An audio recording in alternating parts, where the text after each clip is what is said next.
अस्सलामुअलैकुम वरहमतुल्लाहि वबरकातुहू। खैरियत से है बच्चों, उम्मीद करती हूँ आप सब खैरियत से होंगे।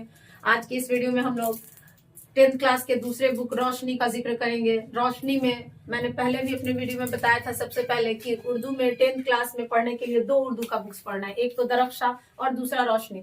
तो रोशनी से मैं आपको पहले भी बता चुकी हूँ कि सिर्फ और सिर्फ 10 नंबर 12 नंबर 10 नंबर तक के क्वेश्चन ही आते हैं, और वो भी ज्यादा के ज्यादातर वो जो होते हैं वो ऑब्जेक्टिव होते हैं, यानी कि मारूजी होते हैं। तो मारूजी को हम लोग ही ध्यान रखेंगे। और आज ये पहला जो वीडियो है, यानी ये पहला जो क्लास है एग्जाम रिलेटेड, वो रोशनी का आज ये पहला क्लास चल रहा है एग्जाम से रिलेटेड। और इसमें हम लोग सबसे पहले ये देखेंगे कि सिलेबस में तो पहले भी बताया जा चुका है कि हाँ रोशनी के बुक में कितने अफसाने हैं और कितनी नज़में हैं, ठीक है।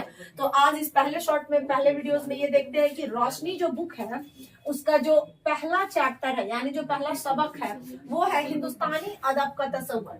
हिंदुस्तानी अदब का तसव्वुर का मतलब हिंदुस्तान के अंदर का जो कल्चर है, हिंदुस्तान के अदब जो लिटरेचर है, साहित्य है, उसका तसव्वुर एक नजर में यहाँ देखा गया। ये एक तरह का एसे है, मुकाला यानी कि निबंध हम इसे कह सकते हैं। तो इसके अंदर इंडिया के कल्चर का जिक्र हुआ है, जैसे उर्दू अदब, हिंदुस्तानी अदब ही है तो हिंदुस्तानी अदब के अंदर बहुत सारे अदब आ जाते हैं, जैसे कि उर्दू अदब, हिंदी अदब, पंजाबी अदब, गुजराती अदब, और ये सारे अदब का जिक्र डिटेल में बुक में किया गया है। तो ज्यादातर आपको अगर इसमें से कुछ बहुत ज्यादा पढ़ना है, समझना है, तो वो जो पढ़ना है वो है हिंदी अदब और उर्दू अदब, ठीक है। तो इसको हम लोग डिटेल में पढ़ेंगे, लोग जब चैप्टर ये करेंगे तो डिटेल क्या, हिंदी अदब और उर्दू अदब को जितना पढ़ना है उतना पढ़ेंगे लोग। ये एक तरह का निबंध है, यानी ऐसे मकाला यहाँ है। तो यहाँ पे तो ये खत्म हो जा रहा है, तो इसमें क्या पढ़ना है, हम लोग को हिंदुस्तान के कल्चर को पढ़ना है, हिंदुस्तान के अदब को पढ़ना है, अलग अलग स्टेट में किस तरह का अदब है या फिर उस अदब की शुरुआत कैसे हुई ये जानना है। आता है उसके बाद आपका अफसाना। यहाँ पे हम जो बार बार हम कह रहे हैं कि रोशनी को बहुत कम पढ़ना है और उतना ही आप लोग पढ़िए वीडियोस के जरिए या फिर एग्जाम के रिलेटेड में, एग्जाम रिलेटेड जितना पढ़ना है उतना ही यहाँ बताया जाएगा। जैसे कि सब मारूजी के लिए है तो पहले ये ध्यान देना है कि अफसाना कितना है बुक में। तो अफसाना जो है वो 6 है। अफसाना कितना है, 6 है। यहाँ बोर्ड पे सीधे सीधे आप लोग को दिख रहा है कि 6 अफसाना है, 6 अफसाना का जिक्र हुआ है। अब रोशनी जो है, चूंकि इसमें बहुत सारे अदब को पढ़ा गया तो इसीलिए इसका जितना भी अफसाना है वो अलग अलग रियासत की जबान में लिखा गया था। तो उस सब को उर्दू अदब में राइटर ने क्या किया, तर्जुमा कर दिया। यहाँ मुतरजिम आप लोग देख रहे होंगे कि मुतरजिम लिखा हुआ है। तो एक नजर देखिए यहाँ अफसाना, अफसाना निगार, जबान, मुतरजिम। इसका सेंस ये हुआ कि आप लोग के जो रोशनी में अफसाने हैं, 6 अफसाने, उस अफसाने को किस जबान में लिखा गया है, उस जबान का तर्जुमा किस तरह से हुआ है, और तर्जुमा करने वाले कौन है, और अफसाना निगार उसके कौन है। तो ये बहुत चीज जो है यही इंपॉर्टेंट है, ऑब्जेक्टिव में यही चीज आपसे पूछता है। जैसे कि अब पहला हम अफसाना देखते हैं, सेकेंड हैंड। रोशनी चैप्टर का जो पहला अफसाना है वो क्या है, सेकेंड हैंड। सेकेंड हैंड जो अफसाना है वैकुम मोहम्मद बशीर नाम के एक अफसाना निगार है। अफसाना निगार हम आप लोगों को बताए हैं, मतलब अफसाना लिखने वाले, कहानी लिखने वाले। तो सेकेंड हैंड के जो अफसाना निगार है, राइटर है, वो है वैकुम मोहम्मद बशीर। अब कहता है कि ये किस जबान में लिखा गया है। रोशनी के अंदर जितने भी जो अफसाने हैं उस सबको किसी दूसरे जबान से कन्वर्ट करके उर्दू जबान में लिखा गया है। तो सेकेंड हैंड जो था, ओरिजिनल जबान में जब वैकुम मोहम्मद बशीर लिखे थे तो मलयालम जबान में इसको पहले लिखा गया था। किस जबान में लिखा गया, मलयालम जबान में। तो मलयालम जबान में है। अब चूंकि मलयालम लैंग्वेज कौन जानेगा, जो केरल रियासत के अंदर रहने वाले लोग होंगे, वहां के पीपल पढ़ते हैं मलयालम को, या फिर मलयालम कल्चर को कौन पढ़ेगा, जो केरल के अंदर है या फिर जो जहाँ का वो फेमस जबान है वहां पे। तो ये केरल का जबान है। मलयालम कहाँ का जबान है, केरल का। तो केरला के लोग वहां पे पढ़ते हैं। अब रह गया कि अब जब मलयालम जबान में है तो फिर उर्दू में हम लोग को पढ़ने के लिए तो कुछ करना होगा ना। तो जो मुतरजिम होते हैं, यानी कि इसको हम लोग कहते हैं शुद्ध हिंदी में अनुवादक, है ना, तर्जुमा निगार भी इसको बोल सकते हैं। तर्जुमा निगार का मतलब हुआ तर्जुमा करने वाला, यानी कि ये जो वैकुम मोहम्मद बशीर का अफसाना है सेकेंड हैंड, मलयालम जबान का है, तो इसको उर्दू में किसने लिखा है, जिलानी बानो ने लिखा है। किसने लिखा है? जिलानी बानो। जिलानी बानो उर्दू की बहुत बड़ी एक नॉवेल निगार भी थी और अफसाना निगार भी। उन्होंने नॉवेल भी लिखा है, अफसाना भी लिखा है। तो इस तरीके से सेकेंड हैंड का जो उर्दू तर्जुमा है वो किसने किया है? जिलानी बानो ने। सेम वैसे ही दूसरा अफसाना है वात्रक के किनारे। वात्रक के किनारे जो लिखा गया है वो गुजराती जबान का लिखा गया है और उसकी जो अफसाना निगार है पन्ना लाल पटेल है और उसको तर्जुमा किया है, यानी तर्जुमा निगार या मुतरजिम कह सकते हैं, दोनों कह सकते हैं, मजहरुल हक इल्वी। क्या नाम था? मजहरुल हक इल्वी। तीसरा अफसाना है सूरज का घोड़ा। सूरज का घोड़ा जो है उसकी अफसाना निगार है अनंत मूर्ति और इसका तर्जुमा हुआ है कन्नड़ सॉरी इसको किस जबान में लिखा गया था? अनंत मूर्ति ने इसको कन्नड़ जबान में लिखा था और यहाँ पे हैदर जाफरी सैयद ने इसको तर्जुमा किया था। ठीक है, कन्नड़ जो है कर्नाटका का जबान है, गुजराती गुजरात का जबान है। अब कहता है अर्जुन। अर्जुन जो है अफसाना है एक अर्जुन। चौथा अफसाना जो रोशनी के अंदर है वो क्या है? अर्जुन नाम से है। तो अर्जुन के जो अफसाना निगार है महाश्वेता देवी करके है। तो महाश्वेता देवी बांग्ला जबान की एक अफसाना निगार है। कहाँ की है? बांग्ला जबान की अफसाना निगार है और इसके जो मुतरजिम है वो शाफी कदवाई है। कौन है? शाफी कदवाई है। अब कहता है पांचवा अफसाना खाली संदूक। खाली संदूक का जो अफसाना निगार है वो है इंदिरा गोस्वामी करके।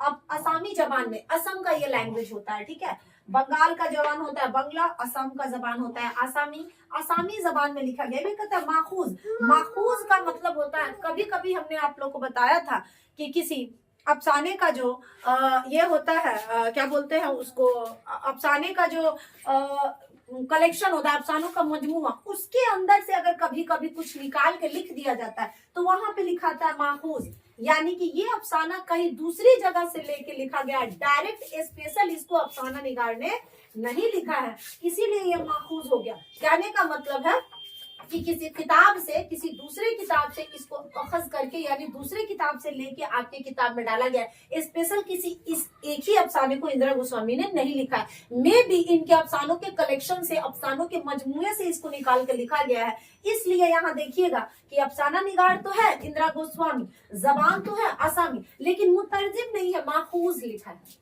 माखूज का मतलब आपको इनके जरिए किसी अफसाना के मजमुआ से निकाल के यहाँ लिखा गया है, इसको तर्जुमा किसी ने नहीं किया है। ठीक है, तो इसको मतलब थोड़ा बहुत जब पब्लिश होता है तो वहीं पे इधर उधर करके वहां से डायरेक्ट इसको माखूज किया गया। ठीक है, फिर उसके बाद से कहता है छठा जो अफसाना है वो है अंग्रेजिया बाबू। क्या है? अंग्रेजिया बाबू है, जिसके अफसाना निगार है हरिमोहन झा। अफसाना निगार कौन है? हरिमोहन झा। और ये जो जबान है वो मैथिली जबान का है। क्या है?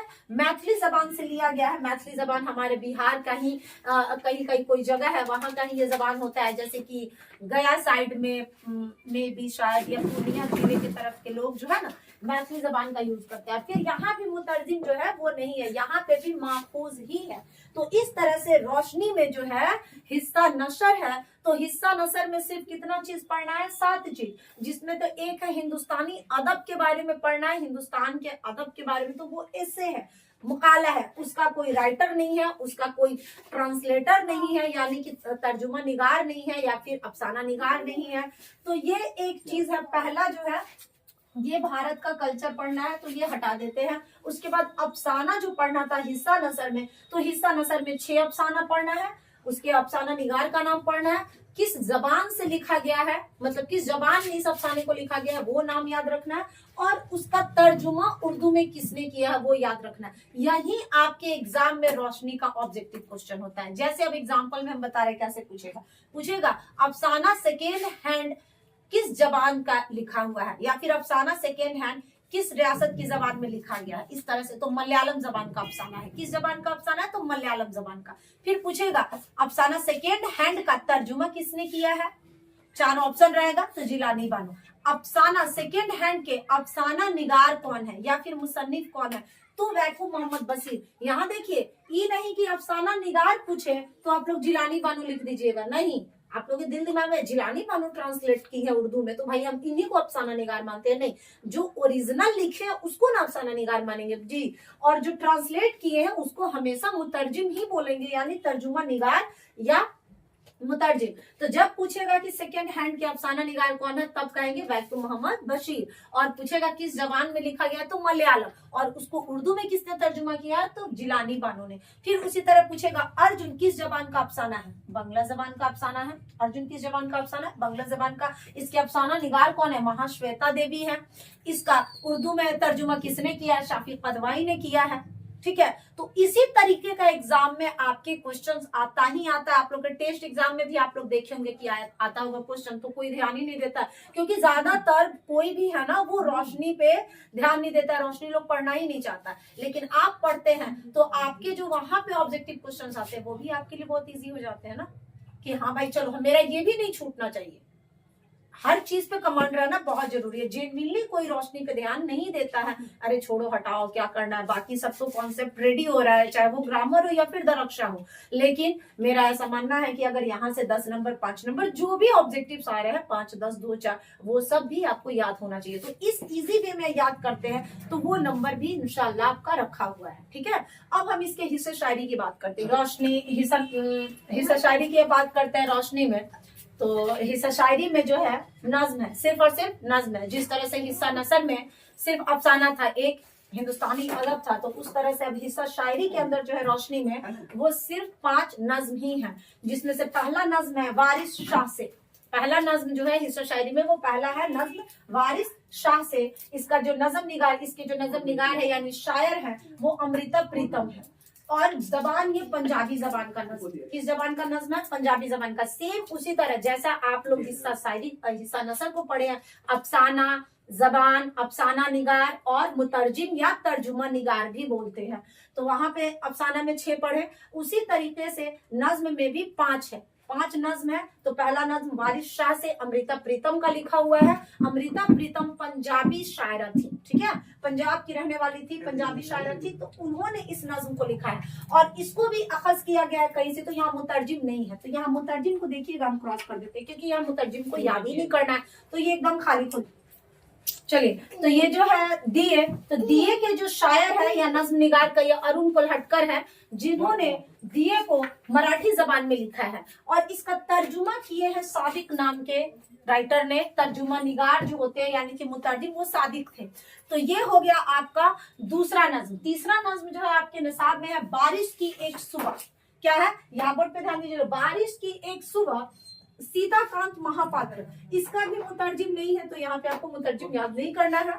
फिर कहता है चौथा नज्म है इंसान। इंसान जो है सिकंदर शर्मा नाम के राइटर हैं, जो कि तेलुगु जबान के शायर हैं। आज के इस वीडियो में इतना ही, ठीक है, इतना ही आज की इस वीडियो में रहेगा। आगे के लिए आप लोग मेरे दूसरे जो मेरा जो दूसरा आएगा ऑनलाइन पे जो वीडियो, उसको आप लोग वॉच करने के लिए रेडी रहिए। फिलहाल आज की इस वीडियो में इतना ही।